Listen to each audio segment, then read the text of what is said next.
So really what I want to do today is make this as interactive as possible. I would love for you guys to drop questions in the comments and in the chat, and I would be happy to answer every single one of those questions to the best of my ability. So I'm really yours for the next 30 to 45 minutes in regards to any questions that you may have when it comes to building your online presence. I mean, I was just talking to Roman in one of the rooms about how COVID has really pushed and forced people to come out from behind the website and behind the closed doors and to really get themselves out there online, because people just aren't interacting in person as much anymore. So, platforms like Remo and, social media, no matter what platform you're on, is super important to be on these days, to serve your audience, get more exposure, and really become the go-to person in your industry. Again, I was telling Roman, I've been doing this for 13 years and built quite a successful online business with it. And when all this hit, I was like, whoa, like, you can't take all of this knowledge for granted. You got to get out there and share this with people, because they're struggling. They don't know where to start. They have no idea. So the minute COVID hit hard, which was early March, I made it a point to go out on my social media platforms and do live streaming and go out there and just teach the basics. Honestly, just teach the basics on how to present yourself, how to position yourself, how to connect with your audience and things like that online, and then funnel them through a lead generation process to convert them into customers. So there is a science to it. It's not like you're going to go out there on social media and put out a couple videos and all this money's going to start coming in. I mean, a lot of these gurus or these online marketers will say that's all you need to do is, set up a landing page and you're going to get thousands of leads and sales. No, it's not really the case. It's not the way that works. So questions, comments. I know a lot of people are putting in their contact information. Would love to start answering questions if you have any in regards to building and growing your business online. Wait a couple seconds.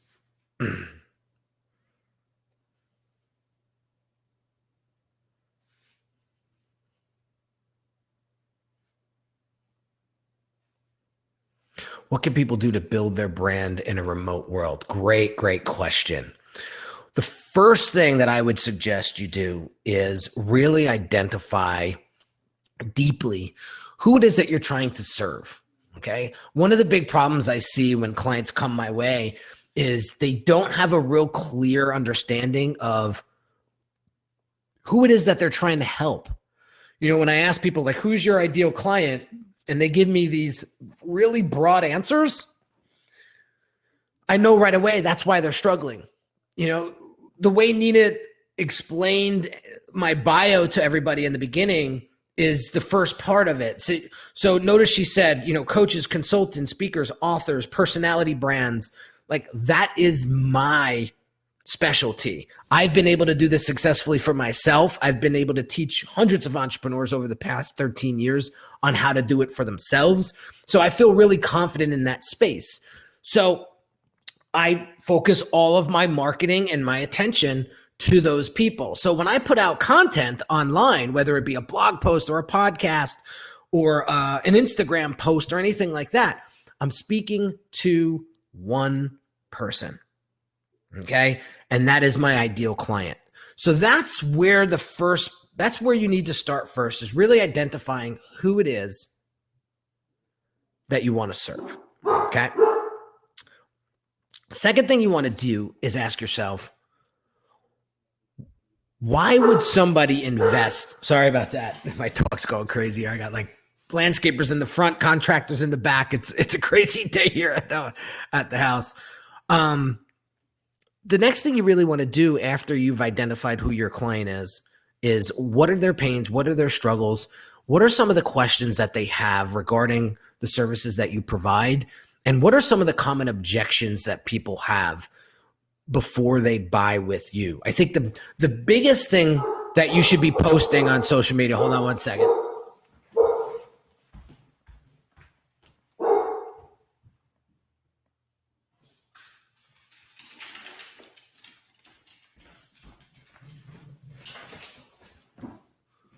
The biggest thing that you should be doing on social media is answering objections and answering questions through the content that you post.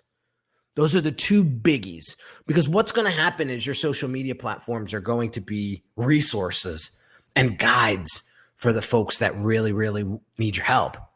And it's a great way to come up with some content that's effective. Okay, the questions are really starting to roll in now, which I love. What are some preferable social media platforms when it comes to professional branding? That's a great question, Willie. So the answer to that is, where is your audience hanging out? So if you're a B2B, LinkedIn's probably a really good spot. If you're a B2C, business to consumer, Instagram is a great spot. So it all stems and revolves around where your clients are hanging out. Now, here's a big mistake most people make is they try to be on all the platforms at the same time. And I've tried that, and it's exhausting, and it's really counterproductive. What I would recommend you do is find the platform where your audience is hanging out the most and just stay there for 6 to 12 months and master that platform inside and out. Understand why the platform exists, understand the language people use on that platform, and really dive into the conversation that people are having on that platform and become of value to that person. So I'll give you a quick example. I belong to a lot of Facebook groups. Okay. Facebook groups have gotten very, very popular. And what I'll do is I'll find groups that have a lot of consultants in them, have a lot of personality brands in them. And I will do a lot of, I'm not going to lie, I'll do a lot of stalking. I'll just sit tight for the first couple of weeks and just watch what people are talking about and look for the questions that people are dropping in the groups. And then I will come in and I will start to add value, start to answer those questions, start to provide resources to the folks. And I'll start to become a reputable name in the group, right? And then people, the way this usually works is if you do this consistently, you're going to start to get private messages from folks that say, hey, I've been looking for somebody like you for a while. Can you point me to your website? Can you tell me more about your services? That's how the relationship begins. So that's just one way to start putting yourself out there online, to start to generate more lead and start to really position yourself as a subject matter expert in no matter what it is that you do. Let's see what else. We have some great questions here. Okay. As a business, which utilized print media enjoyed by elderly and their families, much of which has gone online? Do you have some suggestions? It's a really great question. I don't at the moment, Randy. I would need to sit down and think about that one for a little bit to see, what are some angles we could approach. Let me see. Hi, Henry. How would you go about coordinating your branding across all different mediums? Great question. I'm a personal development coach and speaker, and I serve consumers and businesses. Okay, how would I go about coordinating branding across all different mediums? Okay, so that is a great question. So one of the things that I would strongly recommend you do is be consistent across all the platforms. So the cool thing is I'm able to share screen here, and I could share with you. Oh, let me come here. Screen one. I could actually share with you some things that would be helpful. So when we're branding clients, I'll give you one. We actually just launched a brand this week. He's a tax credit expert. So he helps small to medium-sized businesses get tax credits that they didn't know existed. Okay. So let me just show you some of the social media identity that we created across all platforms. So this is him on Facebook. All right. This is another version on Facebook. And these are the cover designs. Okay. And then we go to LinkedIn. All right. See the consistency in brand, the color scheme, the logo, everything is very clean, very consistent.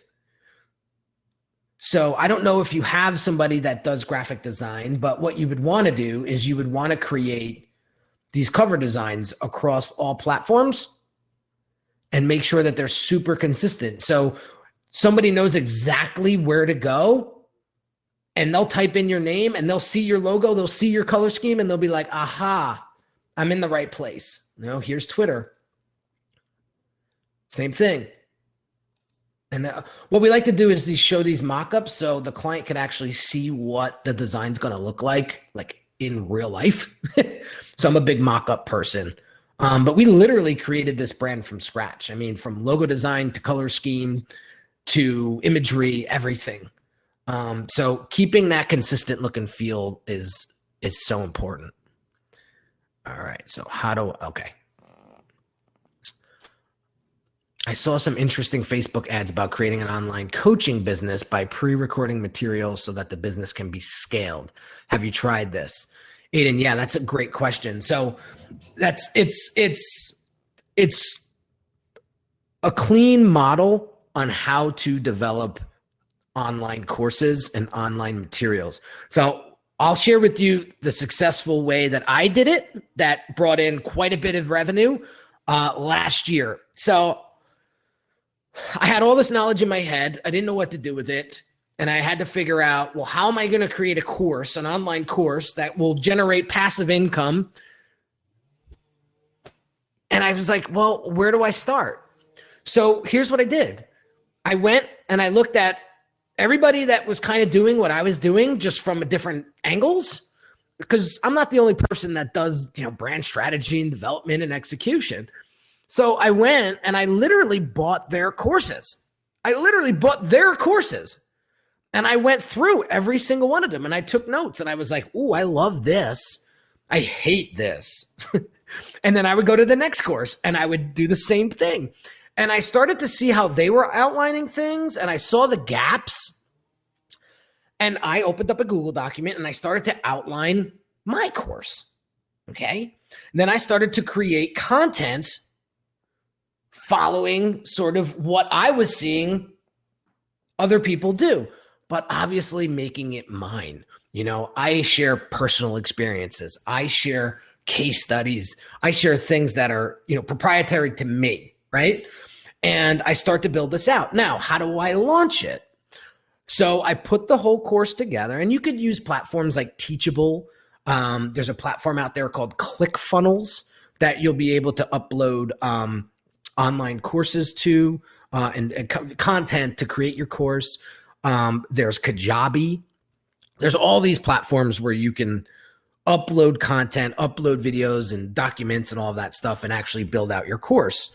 So what I did was I went out on my social media once the course was built and I said, I need a handful of beta testers to come in and do this course. I'm going to be doing it live. So this is totally 100% free. It's going down on Friday at 11 a.m. I'm telling you right now, it's probably going to be 3 or 4 hours. So make sure you schedule properly. I'll give this whole thing to you for free. In return, I would need a video testimonial or a written testimonial from you about the experience you had of the, during and through the course. I thought I was going to get like 1 or 2 people. 35 people signed up for the course. So I recorded the whole thing It was like 3.5 hours worth of content. And then I hired a video editor to basically chop it up into 36 different videos. Okay. I took those 36 videos, uploaded them to my platform, my course platform, which was ClickFunnels, had all these testimonials sent to me from the beta testers. I used the testimonials to market the course to paying customers. And that's how I kicked off my online course. And it was a huge success. So hope that answers some of the questions. So I hope that answers that question of how to take that content and actually. Randy says you just gave me some ideas. Yeah. Okay. Podcasts are getting popular now too. What would you recommend for someone wanting to start a podcast? Great question, Desiree. There's the cost-effective way of starting a podcast where you could use a platform called Anchor. I think it's anchor.fm. If you Google, podcast Anchor, you'll find the site. That is a platform where you could publish podcasts, and I think it's free. And then there's different tiers you can purchase to streamline the service. But you could do it. That's the cost-effective way. Or there's other ways that you could do it. So I'm always a pay-to-play type of guy. I know people frown upon that phrase of pay-to-play. But listen, I know my strengths. I know my weaknesses. And when it comes to production of that kind of stuff, count me out. I'm the guy that wants to work with the client. I'm the guy that wants to get, work one-on-one with the strategy and stuff. I'm not going to be bothered with trying to figure out how to publish a podcast. So there are tons of podcast publishing companies. And if anybody wants a reputable one that's very fairly priced, they literally do all of the legwork for you. All you do is just give them your podcast episode, and they do all the bumpers and the publishing. They do it all for you. There's tons of companies out there that'll say, listen, for $300 a month, we'll publish 8 episodes or 4 episodes a month, which is it's $100 an episode. I mean, it's not that expensive. And once you do it consistently, it starts to become like process, right? So now, I'll record a video and I'll send it to my production team, and within 3 days it's live. So it's again, allocating your resources, figuring out what you're good at, what you're not good at. And how I got to the 7-figure mark with my business is not trying to do everything on my own and paying to play. So, hey, here's a couple $100, just make this work for me. I don't have the time to do it. I need to be focused here with my clients and helping them. This stuff here is your wheelhouse. You love doing this stuff. I'd rather just pay you the money. And that's been my attitude ever since. And I think that's what has gotten me from the 6-figure mark to the 7-figure mark in 18 months or so. And that's how I got that award right there. So if anybody knows what ClickFunnels is a great software. It's essentially a landing page builder. It helps you build landing pages without having to know how to code or do any of that fancy stuff. And it helps you generate leads, and it helps you convert those leads into sales. So when I was struggling with my business about 5-6 years ago, I needed a way to increase the value that I was delivering to my customers, because graphic design became a commodity, because websites like Fiverr came out where I was charging $300-400 for a brochure design at the time.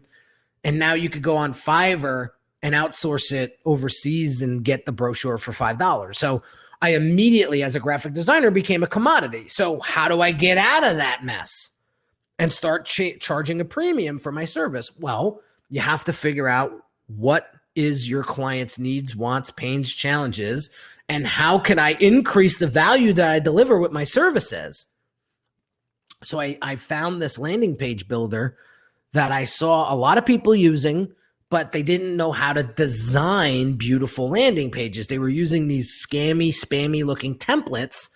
And I was like, I think I can help these people like really polish their brands up and help them generate more leads and sales through that, and help them create a stronger reputation and increase the value of their businesses through my design work. So I started learning how to use ClickFunnels, and I started designing beautiful funnels that look like, 5-figure website designs. And within 15 months or so, I generated over $1.3 million with one single marketing funnel, AKA lead generation system, for my business using the software that got me that award. So it's once you figure out how you can deliver more value to your customers, that's when they're going to start paying you more. So, for your service. So solve a big problem, they'll cut a bigger paycheck. Does that make sense? The questions are rolling in now. Beautiful. I just got to watch my time. I have a hard stop at 1. Okay. Okay. If you have an interesting story like saving lives by teaching water survival skills, what can you do beyond the obvious Instagram, Facebook? What is your view on Nextdoor? All right. I'm not quite sure what Nextdoor is. If you're interesting story, yeah, I mean, Roman, telling that story through content marketing, sharing that story from beginning to end would be super inspiring. I would love to hear more about that. So again, not being afraid to get in front of the camera, turn it on and let her rip, that's how you get that story across. I mean, if you go to my website, uniquedesigns.net, it's unique designs with a Z at the end, not an S.net. I have part 1 of my story and part 2 of my story, because I almost lost my business twice. It hasn't been roses and success stories. Anybody who's a business owner knows that you struggle and you're going to get kicked in the face 1,000 times before you actually start to get to smoother air, right? And it took me close to a decade to get to that smoother air. And I was on an interview earlier this morning. I was telling the host, like, the past 36 months have probably been the best career, the best times of my life as an entrepreneur. But I almost lost my business twice. One back in about 6 years ago, and then one 5 years in, where I told you Fiverr came out and just completely decimated the design industry. So again, I'm not blaming outside circumstances. There was a lot of financial issues that I had. Like, I was spending money on the wrong things, and I was spending money very frivolously, and I wasn't making the right financial decisions, which there were consequences to pay because of that. And it wasn't until I got my finances in line and I started to really accrue wealth that my business really started to take off. So again, it's not, but to your point, Roman, I tell the story about how I almost lost the business twice in those videos on my website. So when you come to my website and you watch those videos, and they're short, they're like, one's 8 minutes long and the other one's like 11 minutes long. You really get a sense of who I am, why I do what I do, and how I do it. And that's very important. One of the big things that my clients, my coaches, right, taught me was, I remember when I was struggling, and I actually hired Russell Brunson as a coach. He's the founder of ClickFunnels, which about 2 months later, he turned around, hired me to brand all of his stuff for ClickFunnels. Crazy, for 2.5 years.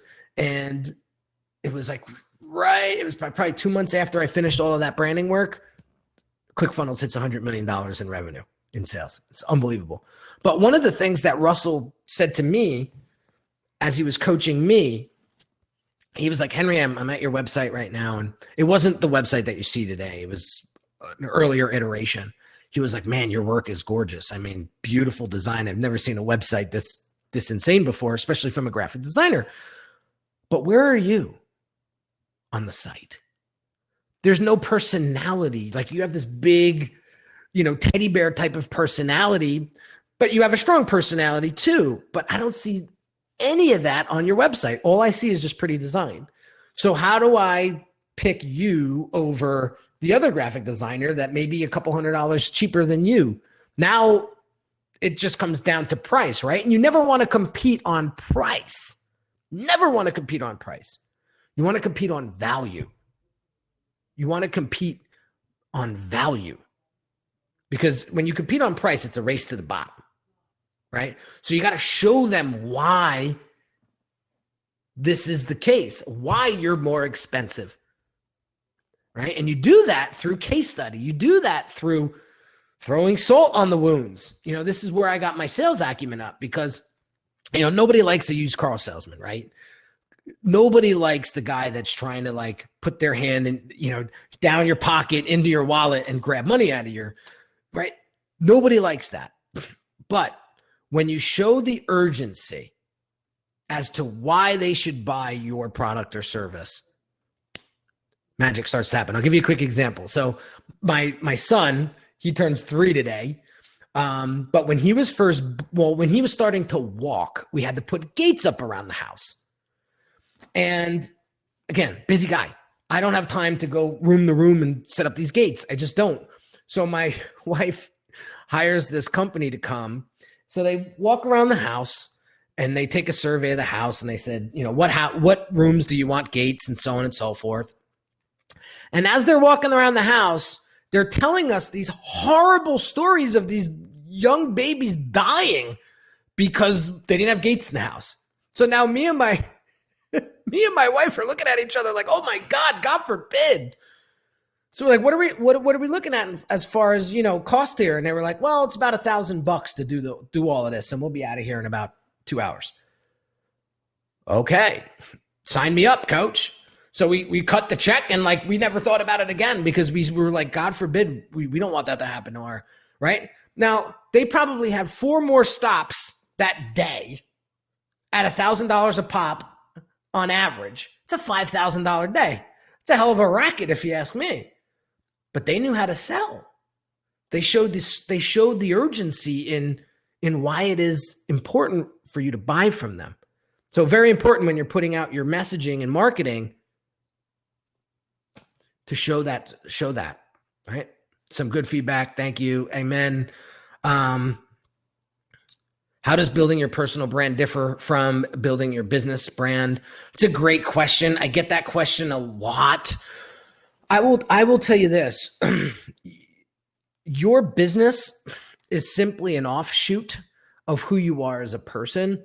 And if you want to stand out in a crowded or saturated market, then your personal brand is going to help you do that, right?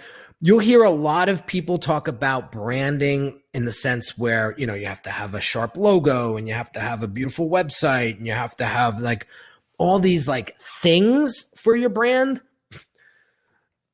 I should have said this earlier, but what the definition of branding really is the gut feeling people have when they interact with you, your business, your products or services. So there's 16 people here that are live with me during this conversation today, right? We're all going to leave in about 10 minutes and you're going to have an impression of me, good or bad, right? That impression is my brand. That's branding, right? So focusing in on your personal brand, right, is very important because it, one, humanizes your business. See, one thing I learned along the way was people buy people first, then they buy your product or service. So there's a lot of other people that do what I do. Why do they buy from Henry? They trust Henry. They like Henry's aggressive approach to business. They see that he knows what the hell he's talking about. He's got credentials. He's got credibility. He's got authority. He's won awards. He's got, right? But I may not be the best designer in the world. I may not be the best strategist in the world. They bought me first. So that was the big aha moment I had when I was getting coached and getting coached up into the 7-figure mark was, Henry, people are going to buy you. So you need to leverage your personality. You need to leverage you as a person. I love the question, that people ask a lot. And it's, well, how do you stand out from everybody else that does what I do? Like, how do I stand out from everybody else? And there's one X factor that everyone seems to overlook. And it's you as the person. There's only one Henry Kaminski. There's only one Roman Naaman. There's only one Laura Graziano. There's only one Nina. There's only one Pia. Leverage that. Use that as your advantage. Right? So that's the X factor right there. It's you. You are the one that's going to help your business stand out. Why do you hire a plumber? Why do you hire a specific painter? Why do you look at all those commodity businesses where there's like landscapers. I live in Sparta. There's probably 300 landscape companies up here. Why did I hire the guy that's in front of my house today? He was prompt when he came over. He was very personable. He knew his stuff. He was giving me tips and ideas on what I should do with my front lawn. Where I called some other people and it was like pulling teeth to get them. It was like they were doing me a favor by coming to my house and giving me a quote. And I felt that. And I was like, we're going with Carlo. He was the best out of the 5 that I met. He came across the most personable and the most credible and the most, in my opinion, valuable, because he was giving me ideas that I almost didn't even ask for, but I saw the value in that. And I was like, yeah, let's just do it. So Tracy Diamond, I can listen to you all day. Listen, it was such a pleasure. I got to get rocking here because I'm looking at my time. I have 8 minutes left. So Nina, is there anything else real quick that you want to touch upon that I can help the audience with? I think you touched on Mary Jo's question. How would you suggest I build my brand when you work for a larger company? She's a sales consultant for a larger company. I think you touched on that in terms of making it all about you and what you bring to the table. So that I think we did touch on that. I don't know if you have anything else to add. And then there was just one other I see here about recommend. Was it Desiree? How do you recommend creating strategies to develop organized content and securing guests for podcasts? You're like a podcast king for most of us. I'm sure there's many, but for us, this is, it's not something that comes naturally to us. Any thoughts on using podcasts to build your brand, and how do you get the speakers and content and everything like that? Okay. So let's touch upon that, and then we'll wrap up. So when I first started my podcast, it was just me. I didn't have guests come on, and it was just like me sort of rambling my experiences and stories and stuff as growing a business. And then what I realized was I needed a mix, right? And I needed to stop talking so much. As much as I love to talk, I needed to stop talking so much. And I met Gary Vaynerchuk. I don't know if some of you guys know who Gary Vaynerchuk was, but when I met Gary for the first time, I asked him, I was like, I feel like, I'm talking to myself here on this podcast, and I feel like I'm not really making an impact. How do I stop talking and leverage other people's professionalism and experience? And he was like, just start interviewing people. And I was like, duh. So what I did was I started reaching out one by one on Instagram, because that's where my biggest audience is on Instagram. And I was like, hey, I love your content. I would love for you to come on the show. And just, you can promote anything you want. So like, Nina, make it all about them. Like, I just want, I want you to get exposure and so on. And then, in the beginning, I got questions like, well, how many people listen to your show? Because I'm not going to go on your show unless it gets a gazillion downloads a month, right? You're going to get that from some people, but I can promise you there's a lot of people that love to talk and would love to be on your show. Here's the little trick. Okay. I had Dean Graziosi on my show a couple months ago. This guy has got like a gazillion followers on every platform. Used to be an old infomercial guy, but he made his multi-millions in real estate. And then he came into the personal development space and just exploded. Now he's partners with Tony Robbins and all these big people. So here's what I've learned. I said, what is on Dean Graziosi's mind today? What is he doing? What is he trying to do? He had a new book coming out. So I reached out to him on Instagram and I said, hey, pal, I got 40,000 people listening to my show. I would love for you to promote your book. Response like that, right? So you might not have 40,000 people downloading your show. So what's your leverage? Don't even say anything. Just say, hey, listen, I see that you're promoting a book, or I see that you're doing this. I would love to help you promote that, right? Come on my show. I'll tell you, you'll get more yeses than nos, but the trick is to find out what they're trying to do and help them try to do that. Does that make sense? That's great. Excellent. Then you'll get all the freaking guests you want. Excellent. This has been fantastic. Thank you so much, Henry. I really we all appreciate you being here today. Yeah, it was my pleasure. And if there's anything else I could do to help anybody that has been watching, or for you guys at the chamber, you guys know how to get me. We'll keep you up on. I'm happy to come back on, and I'm happy to help you in any way I can. Might take you up on that. So for the rest of us, the networking will be open for another half an hour. So you're welcome to stay and chat and share your ideas about what Henry's been sharing with us today. So again, thank you very much, Henry. You can just take your cam off and your mic off, and you'll be off stage. All right. What's Henry's website? Everybody wants to know, I guess. So I'll just put it in the chat. That's great. And then we'll jump. Yeah. And then we'll rock and roll. So have an amazing day, guys. Thanks so much. Great questions. And I hope to see you guys online somewhere. All right. Thank you. Take care. Bye-bye.